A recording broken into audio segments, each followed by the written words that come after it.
Salam damai sejahtera untuk kita semua. Yang saya hormati Bapak Ibu dosen penguji UKIN. Perkenalkan, nama saya Lambertus Benyamin Menge, Sarjana Filsafat.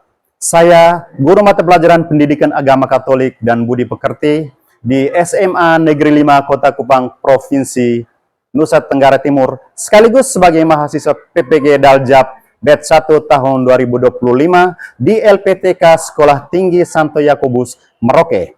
Dengan nomor peserta PPG 50 30 49 47 184 001. Hari ini, Selasa tanggal 13 Mei tahun 2025, saya akan melaksanakan praktek mengajar uji kinerja nomor daftar ujian 2025 24 9084 pada peserta didik kelas 11 dengan materi Gereja yang Kudus. Selamat menyaksikan. Siap.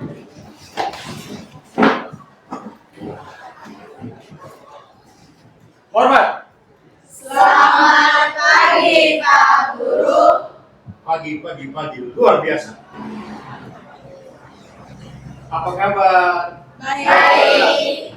Baik, senang bisa bertemu kembali dengan kalian dalam keadaan sehat walafiat. Kita mulai pelajaran kita hari ini dengan berdoa. Mari minta salah satu orang untuk berdoa ya. Siapa? Oh, silakan.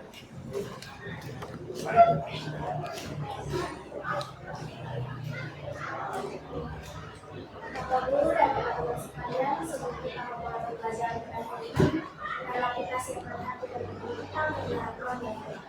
Marilah kami berdoa. Dalam nama Bapa dan Putra dan Roh Kudus. Kita mulai dengan sebelum lampu. Jadikanlah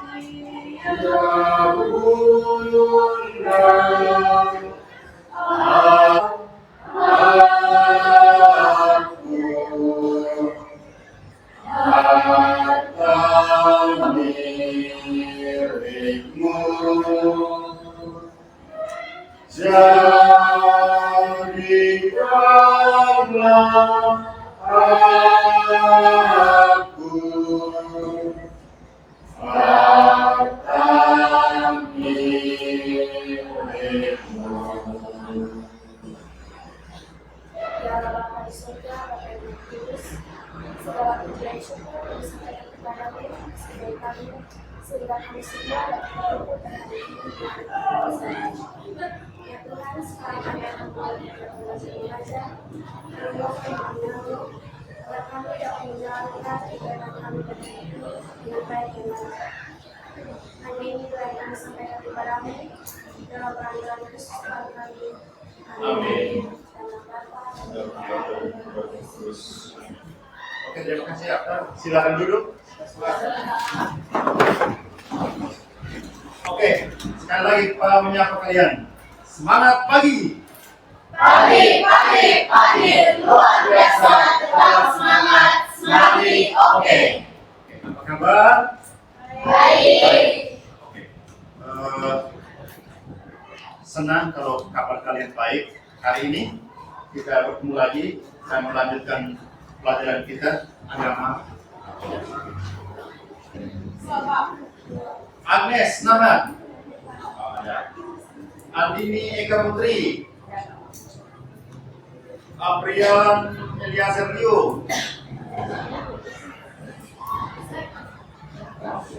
Frederick Noveliana Reku, Jose Abrantes, Maria Elvira Eko, Maria Magdalena Donita Maya.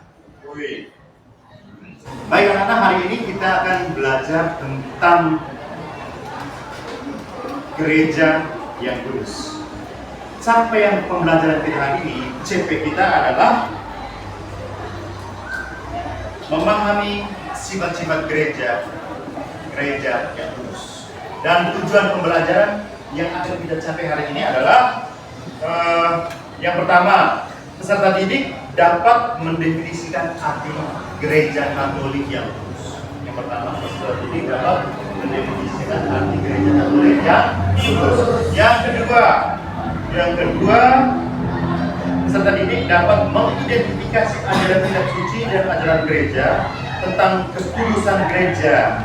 Kita ambil dari dasar Biblis Roma bab 1 ayat 1 sampai 7. Dan yang ketiga, peserta didik dapat menghayati kekudusan gereja dalam hidup.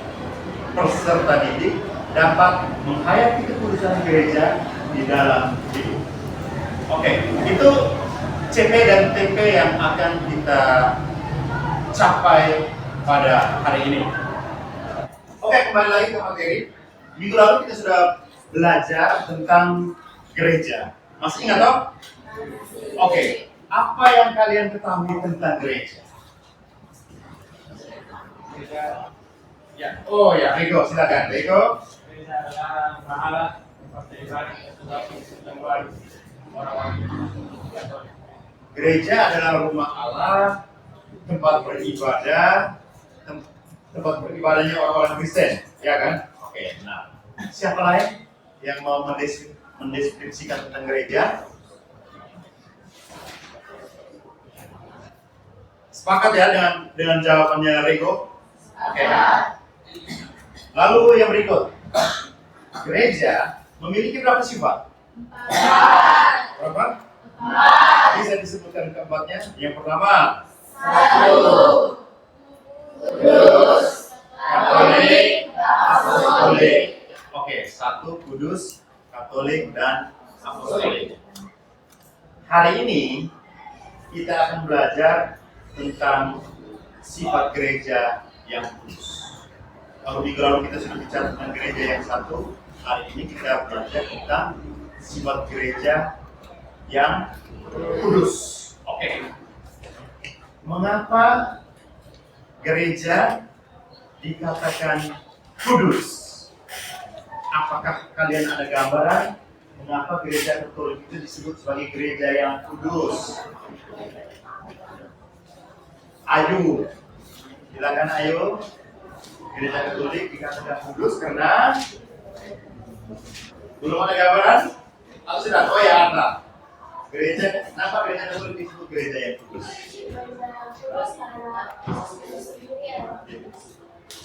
Gereja Katolik disebut gereja yang kudus karena berasal dari Tuhan Yesus sendiri yang adalah, woi, tepuk tangan. Lalu di dalam gereja Katolik, kalian melihat ada gambar-gambar apa di dalam gereja? Ada gambar kudus kan?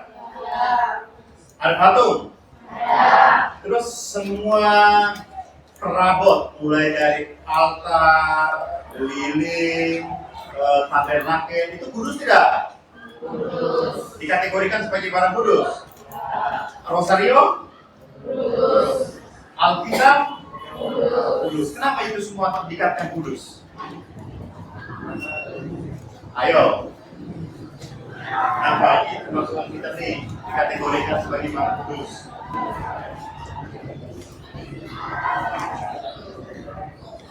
Lalu Sigori, monstran, Kiala dikategorikan sebagai barang kudus karena dikatakan kudus. Biasanya barang-barang kudus itu diberkati atau tidak? Barang-barang kudus dikategorikan kudus ya karena sebelumnya sudah diberkati. Kalau belum diberkati kudus atau tidak? Nah? Kudus juga? Atau tidak? Oke. Barang-barang dikatakan kudus karena yang sudah diberkati dan digunakan untuk kegiatan-kegiatan kerohanian yang bisa mendatangkan suasana kekudusan yang bisa membuat kita hidup lebih kudus.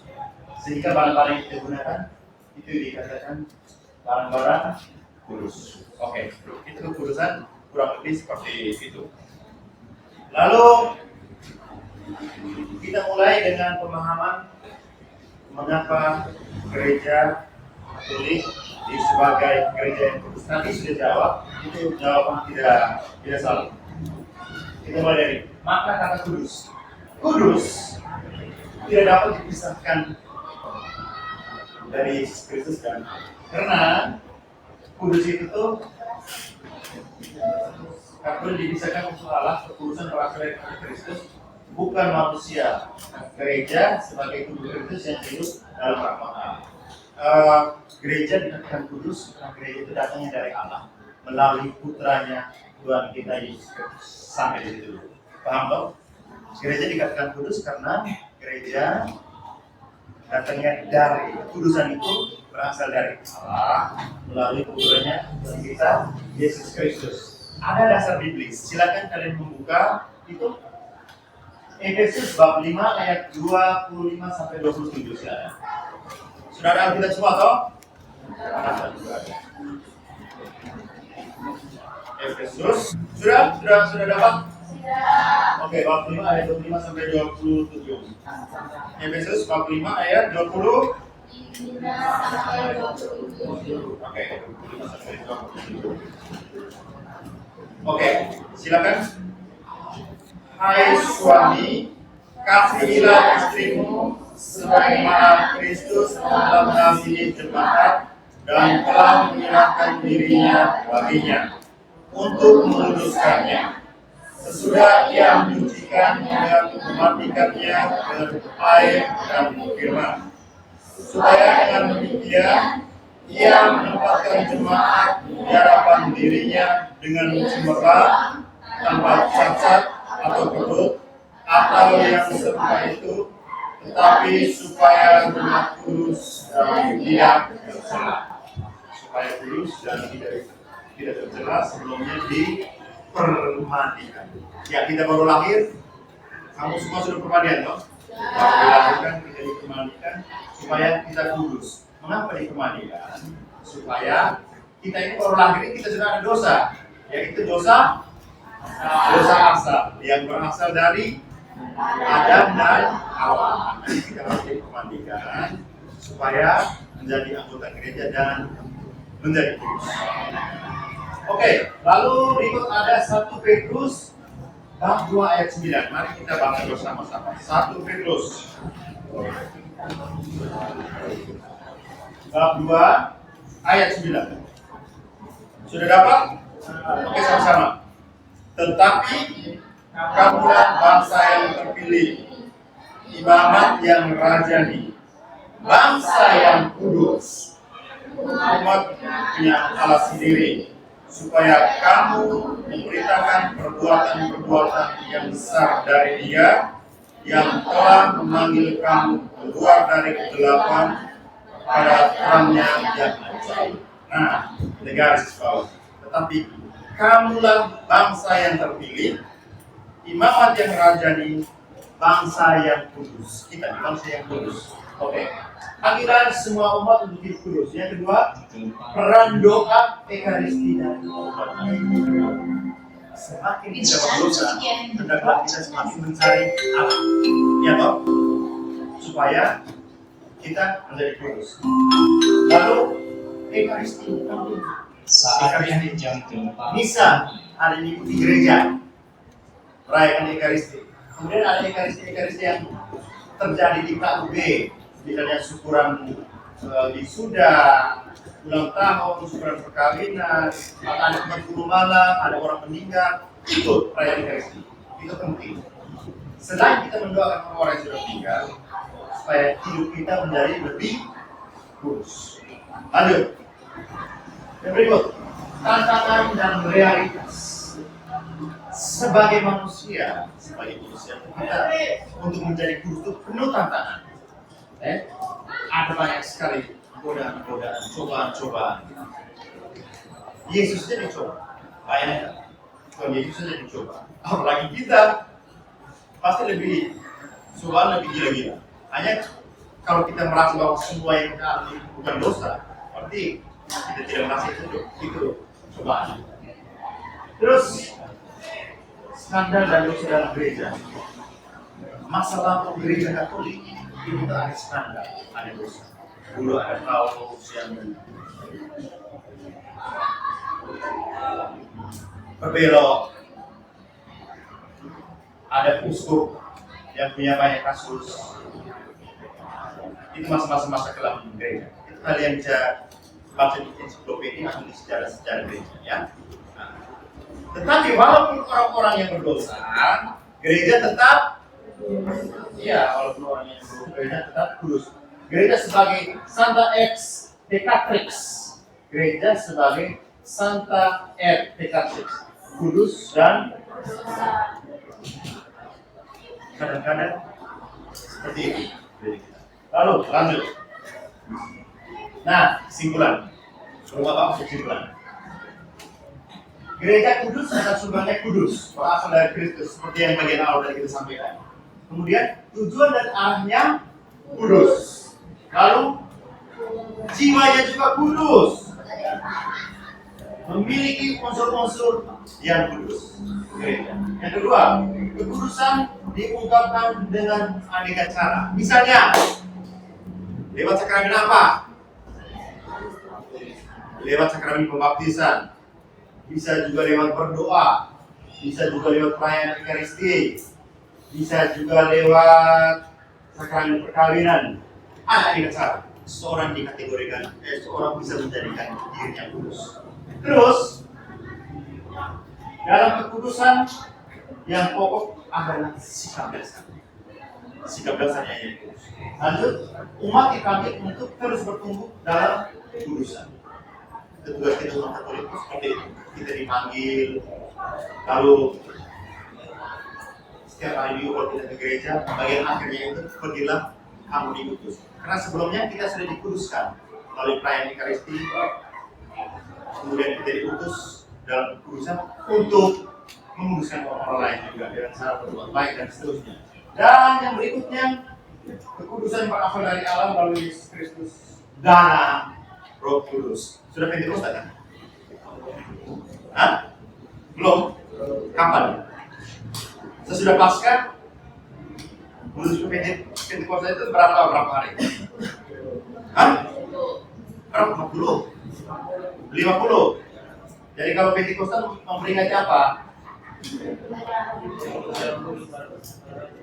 Hah? Roh Kudus turun.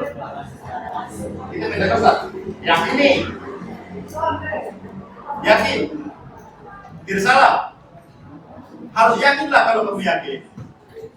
Roh Kudus turun atas para rasul sehingga para rasul itu bisa berbicara di masa-masa roh dan mewartakan tentang Yesus Kristus kepada orang lain. Karena sudah dipenuhi oleh Roh Kudus.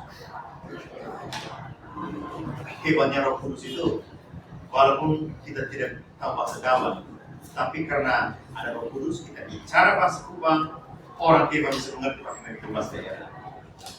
Kita biasa bicara di bahasa Keba, orang Manggarai mengerti bahasa Manggarai. Itu karya. Terus orang Inggris bicara di bahasa Inggris, dulu para misionaris datang, atau bahasa Portugal, atau bahasa Latin, tidak mengerti bahasa Indonesia. Tetapi cara pemahaman sekarang, ya tidak bisa simsalabim maksudnya. Kita harus belajar sebuah bahasa. Ya toh? Oke, seperti itu. Oke, baik anak-anak, kita melanjutkan pelajaran kita dengan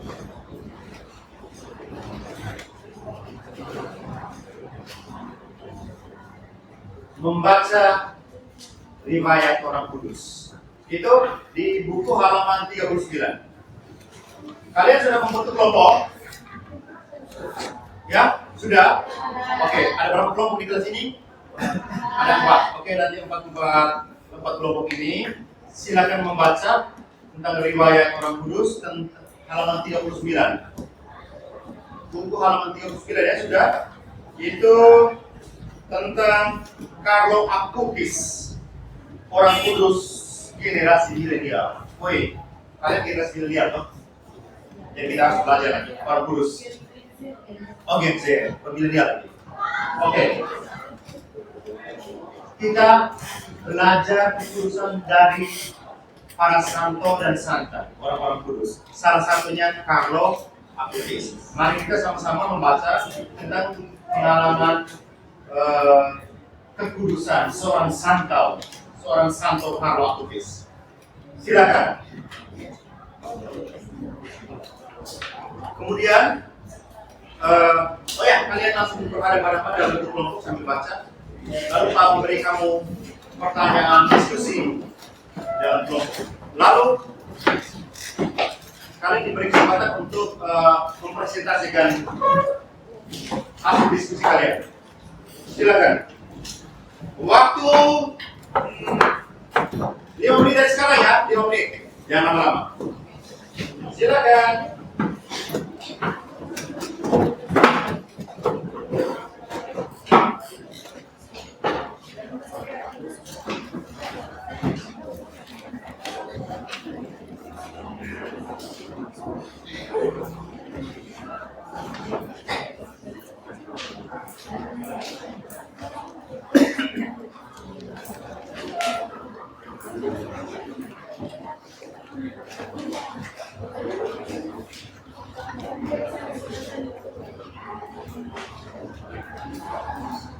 Ya, yang lain cari coba yang apa maksud?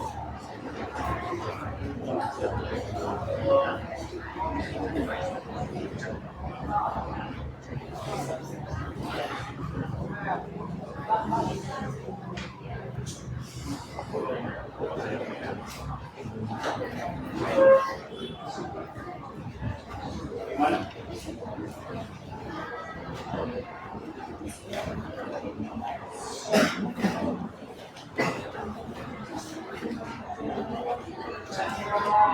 Oh ya, nanti sebentar setelah presentasi satu kelompok bertanya kepada kelompok yang presentasi. Tinggal kelompok yang mau tanya angkat tangan. Oke, lanjut. Terus.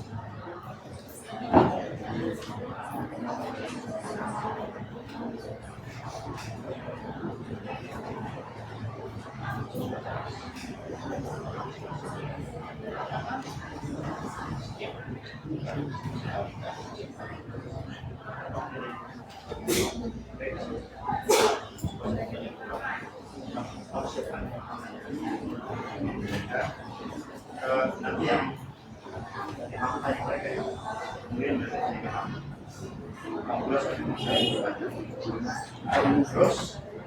terus mereka ini di sini. Ego dan teman-teman, mari. Ketika teman-teman dari kelompok satu presentasi, mohon perhatian ke depan dan silakan menyimak dan menyiapkan pertanyaan jika kalian tidak paham.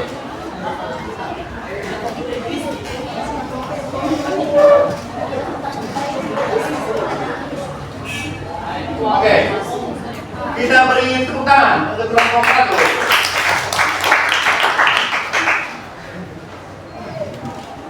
Silakan jubirnya.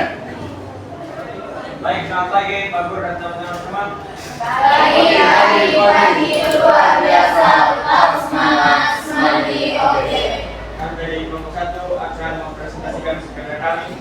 Baik, para lain bisa silakan. Pertanyaannya, siapakah Carlo Acutis dan apa lembaran perjalanan hidup? Carlo Acutis sendiri adalah seorang generasi media yang diidentifikasi di sindikat atau transisi ambisi. Dia dikenal karena untuk mementaskan pikiran jurnalistik dan mengangkat kategori mengatalogkan isi semua ke dalam sebuah web yang dibuat oleh dirinya sendiri. Sayangnya, Carlo baru berusia 15 tahun ketika dia meninggal di sebuah rumah sakit di Monza, Italia pada tahun 2000, mempersembahkan sebuah penderitaannya untuk berbeda dan nikmat.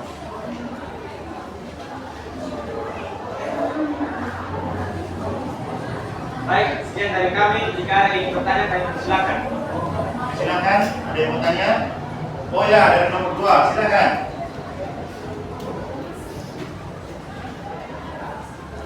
Pak Lydia, saya silakan.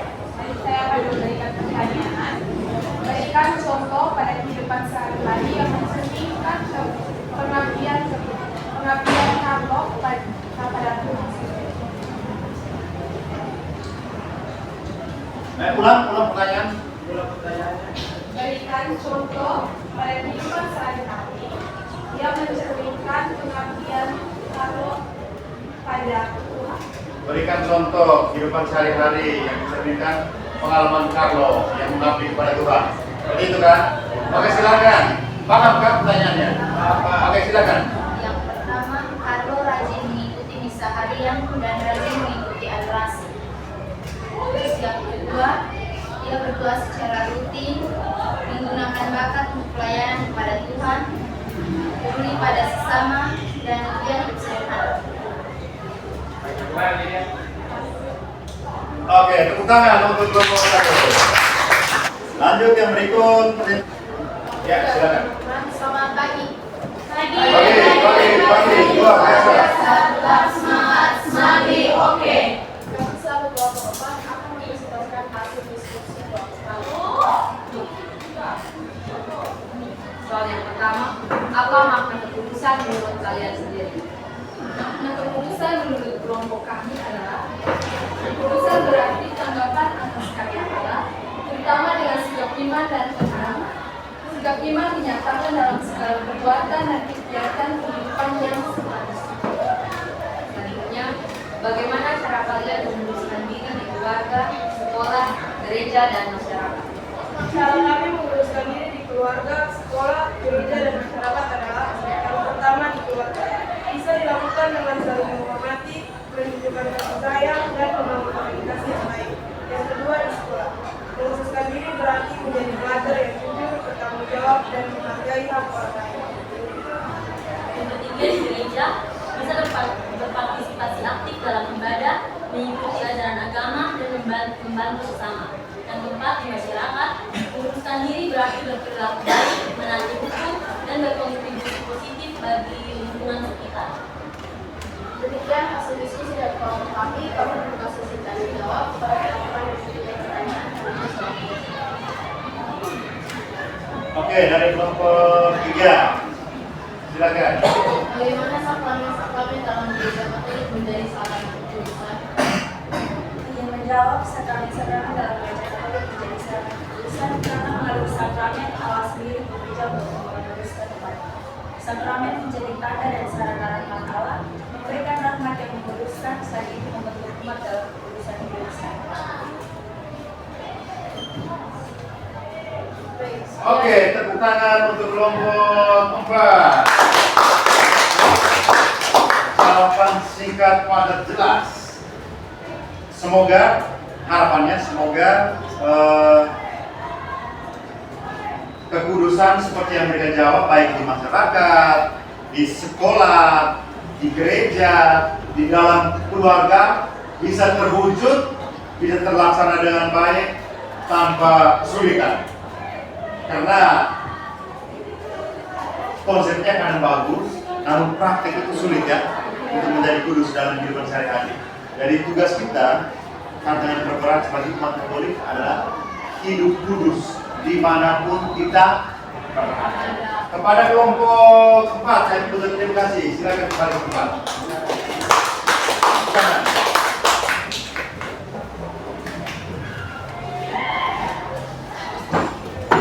Oke, anak-anak, demikianlah materi kita hari ini.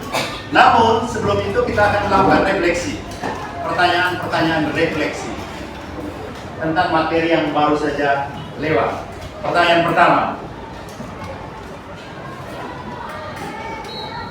mengapa gereja disebut kudus? Karena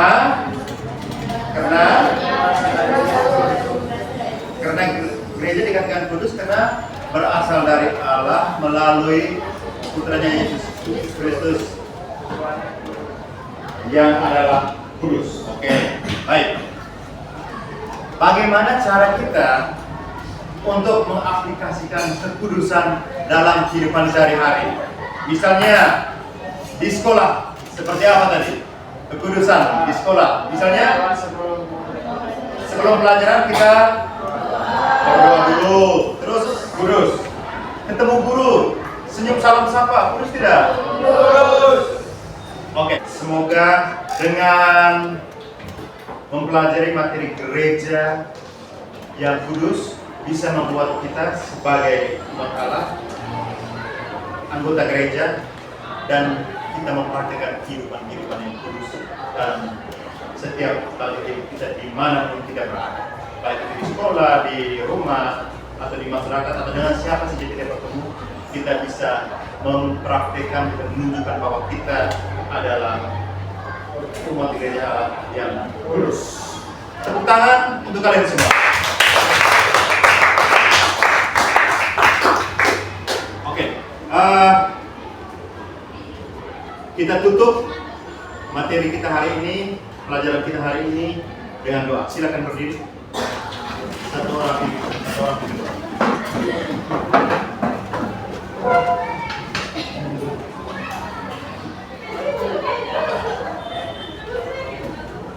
Baik Pak Guru dan teman-teman semua, marilah kita mengakui pelajaran kita pada hari ini dengan berdoa.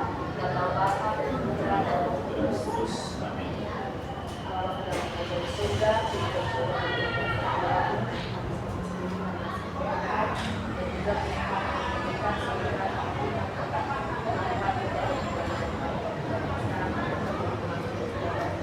kami mohon mengurangi belajar doa